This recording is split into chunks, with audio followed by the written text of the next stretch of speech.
However, we're looking for any good news on efforts to tackle climate change that might come from renewable energy. But of course, the much larger task remains very challenging.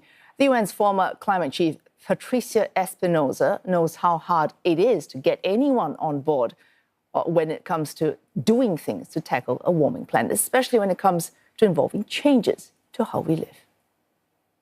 In general, I would say that human nature is to be a bit afraid of changes because you don't know exactly what to expect.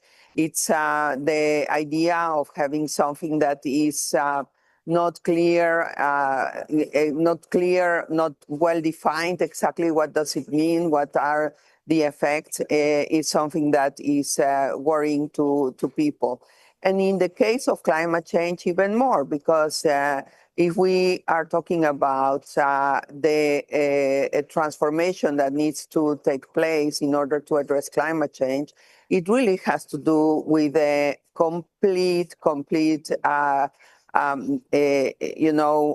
rebuild of the way we are living, the way we move ourselves. We go from one place to the other, the way that we feed ourselves.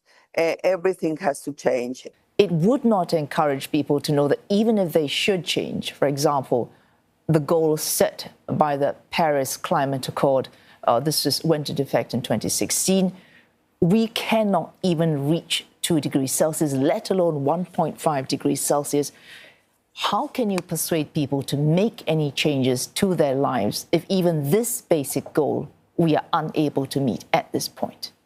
Well, you're absolutely right. We're still off track from where we should be going in order to be really sure that we will be able to keep the 2-degree goal. And, of course, even worse, the 1.5-degree goal that is also mentioned in the Paris Agreement. I think that is something that is very important to keep in mind. And I have always been of the idea that we need to be very honest with the public, and people need to know that there are things that we have already damaged and destroyed that we won't be able to recover. However, I also think that there is clear signals, clear manifestations of progress in this area.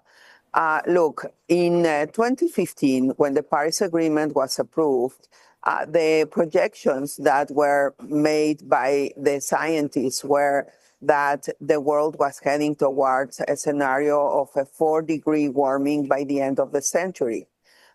Today, with the plans that are in place, and that's, of course, not something that we could celebrate because we're still far off track, but today, 10 years later, we are at 2.5 to 2.7 degrees, depending on how you calculate. So there has been progress. At the same time, there is really very important progress, for example, in transformations in the area of energy.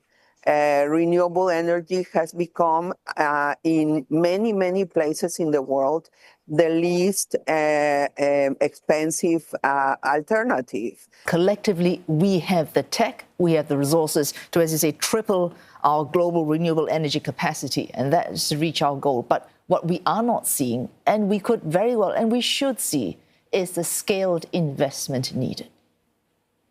Correct. That's correct. I see that we are seeing the changes that need to happen, and that means, as you say, humanity has the ingenuity. We have had the possibility of finding some creative solutions in so many ways. But we do not get the investment at speed, at scale that is needed in order for us to be able to keep on track with the Paris Agreement goals.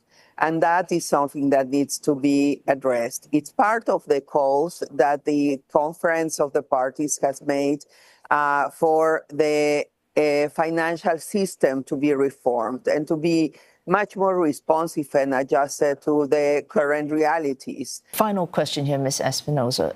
We're looking for concrete, coordinated action at COP30, certainly.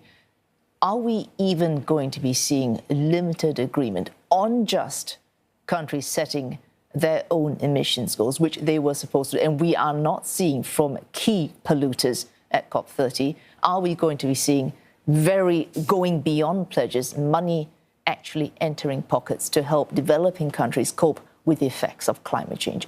Yes.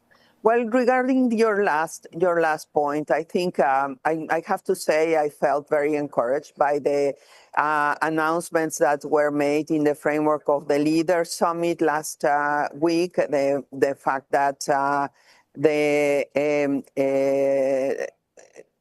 the finance facility, the Tropical Forest Forever facility that was launched by Brazil, that has already been. There have been pledges to support that, and as well as another initiative in order to support financially the Congo Basin. I think those are really already very, very good news.